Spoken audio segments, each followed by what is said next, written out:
Pleasant afternoon to one and all. I'm Nico Benamoyo, 16 years old, from the family of Shoot Thunders. And I believe the saying that every man is the architect of his own thing. Thank you.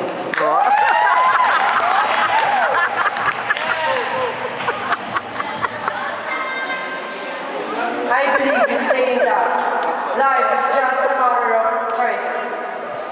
A pleasant afternoon to each and every one of us. Ernest Star Angelo B. Padilla, 16, from the Shoot Thunders.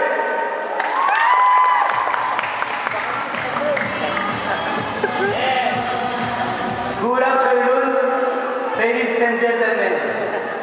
If you think education is expensive, then try ignorance. Christopher Yates from Kalinga, 17 years old, representing Shoot Thunders!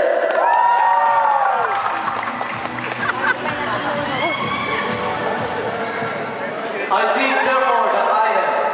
Good afternoon to everyone. I am Christian K. Sibatara, 16 years old, representing the youngest family in the world, the Youngster family!